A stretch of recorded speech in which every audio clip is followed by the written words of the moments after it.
Hello friends, एक बार फिर से आपका शोर सक्सेस अकेडमी में स्वागत है। मैं जावेद। जैसा कि आपको पता है एमपीजी के पढ़ रहे हैं हम आसान भाषा में ट्रिक के साथ, और अब तक हमने 5 चैप्टर ख़त्म कर लिए हैं। लास्ट वाला चैप्टर हमारा था मध्य प्रदेश की जनजातियाँ। ठीक है, अब हमारा 6ठा चैप्टर स्टार्ट कर रहे हैं, जिसका नाम है मध्य प्रदेश की जनगणना। बहुत ही महत्वपूर्ण टॉपिक है। अगर आप इस चैनल पर नए हैं, आप पहली बार ये वीडियो देख रहे हैं, तो इसके पहले मैं 32 वीडियो बना चुका हूँ। उसको देखने के लिए शोर सक्सेस अकेडमी चैनल को सब्सक्राइब कर लीजिए, प्लेलिस्ट में जाइए, 32 वीडियो देख लीजिए, नोट्स बना लीजिए और इन्जॉय करिए। बहुत आसान भाषा में एमपीजी के पढ़ा रहा हूँ। चलिए आगे बात करते हैं, टाइम को बर्बाद ना करते हुए मध्य प्रदेश की जनगणना। इसमें हम बेसिक पॉइंट देखेंगे। क्या देखना है, देखिए कैसे। आधुनिक विश्व में पहली बार जनगणना कब हुई और कहाँ हुई।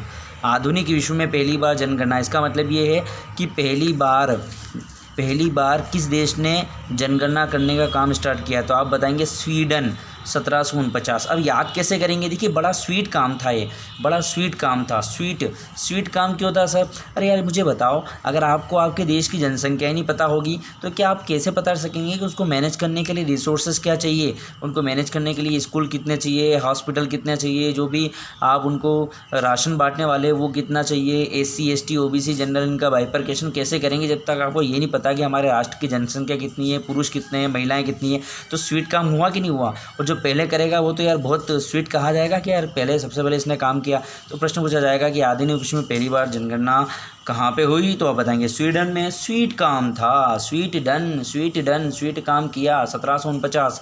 अब 1749 कैसे याद रखें? देखो 1749 इसलिए याद करना है कि ये व्यवस्थित जनगणना नहीं हुई थी।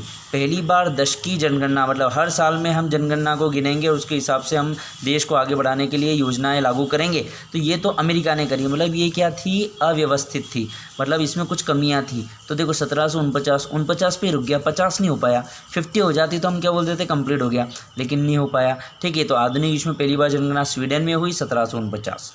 पहली बार दशकीय जनगणना, इस विश्व में पहली बार दशकीय जनगणना के, भाई हम हर 10 साल में जनगणना करेंगे, और सिर्फ जनगणना नहीं करेंगे, उनको जो है रोजगार उपलब्ध करवाएंगे, खाना उपलब्ध करवाएंगे, उसके लिए योजनाएं बनाएंगे, और फिर अगली जनगणना में उसका एनालिसिस करेंगे। तो ये कब हुई? अमेरिका में।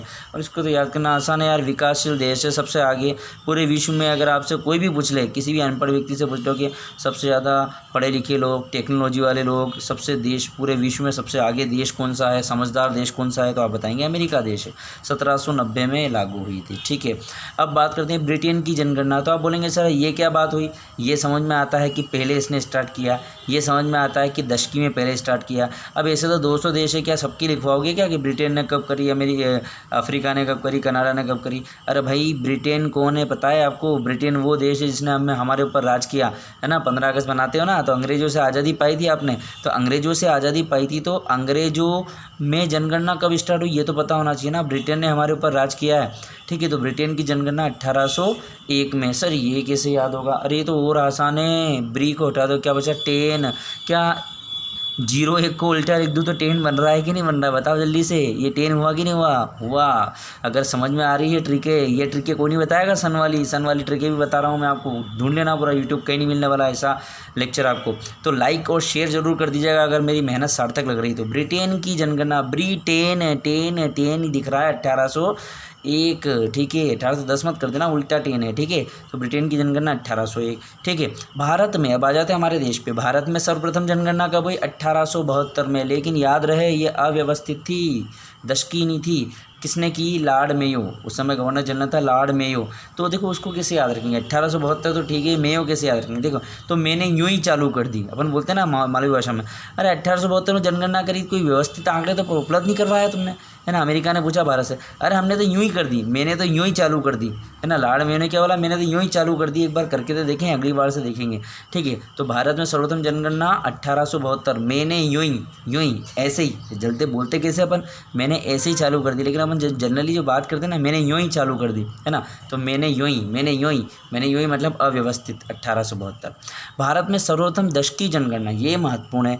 दशकीय जनगणना 1881 में। 1881 देखो, 1881 है ना, 1881, 18 का उल्टा 81, 18 का उल्टा 81। और लॉर्ड रिपन, अब दशकीय जनगणना हुई थी, मतलब रिबन यहाँ पे कटा, है ना। रिबन उद्घाटन यहाँ पे हुआ, रिबन यहाँ पे कटा।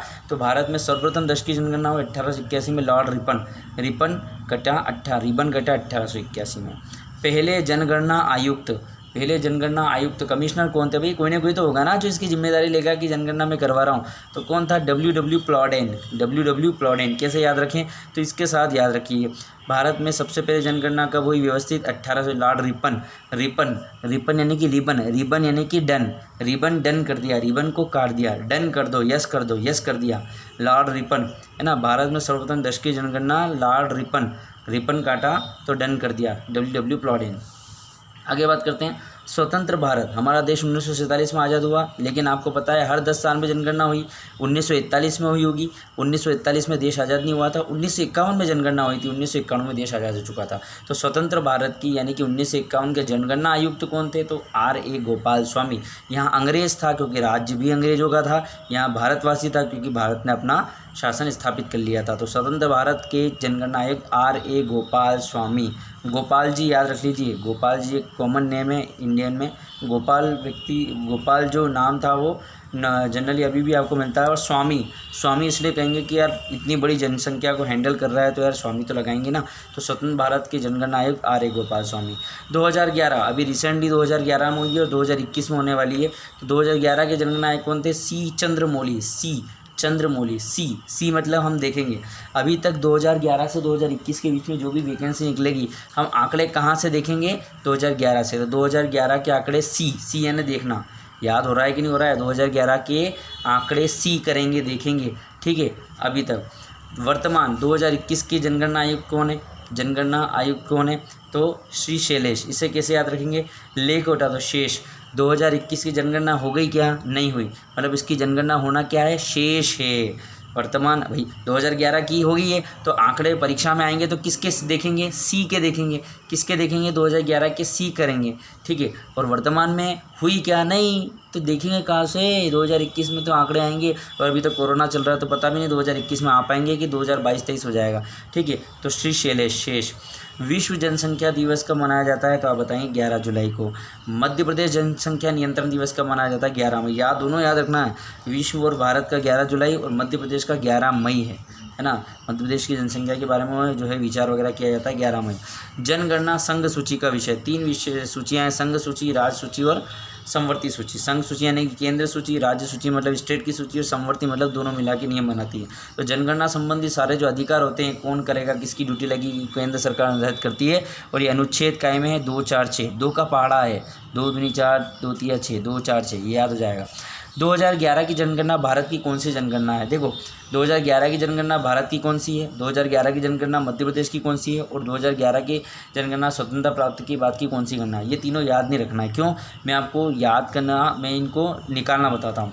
पहली जनगणना हुई 1872, फिर 1881, फिर 1891, फिर 1901, फिर 1911, फिर 1921, फिर 1931, फिर 1941, फिर 1951, फिर 1961, फिर 71, फिर 81, फिर 91, फिर 2001 और फिर 2011। कितने हो गए? 15। तो 1872 के बाद 1881 लेना है क्योंकि व्यवस्थित गणना 1881 में स्टार्ट हुई थी, ठीक है। तो भारत की कौन सी? 15वीं। अर्थात 2011 की जनगणना मध्य प्रदेश की कौन सी? तो मध्य प्रदेश कब आज़ाद हुआ? 1956 में। मध्य प्रदेश का गठन कब हुआ? 1 नवंबर 1956 को।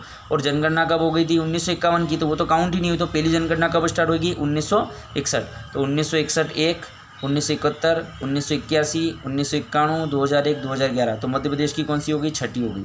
अच्छा, 2011 की जनगणना स्वतंत्रता की प्राप्त की बात की कौन सी जनगणना है? तो स्वतंत्रता कब मिली? 1947 में। जनगणना कब हुई? 51 में। तो 1951, 1961, 1971, 1981, 1991, 2001 और 2011 7वीं। तो ये तीनों आंकड़े मैं आपको रटना नहीं, निकालना बता रहा हूँ। आप 1872 से जोड़ते जाइए, आपको पता चल जाएगा तीनों आंकड़े। और आखिरी प्रश्न, जनगणना का कार्य प्रति 10 वर्ष के अंतराल में किया जाता है, तभी इसको 10 की जनगणना कहते हैं। दोस्तों, बेसिक जानकारी थी। मैंने 2011 की जनगणना के बारे में कुछ भी नहीं बताया। जनगणना क्या होती है, कौन कौन इससे संबंधित है। आपको वीडियो पसंद आया है तो लाइक ज़रूर करिए, शेयर करिए, दोस्तों में भेजिए। धन्यवाद।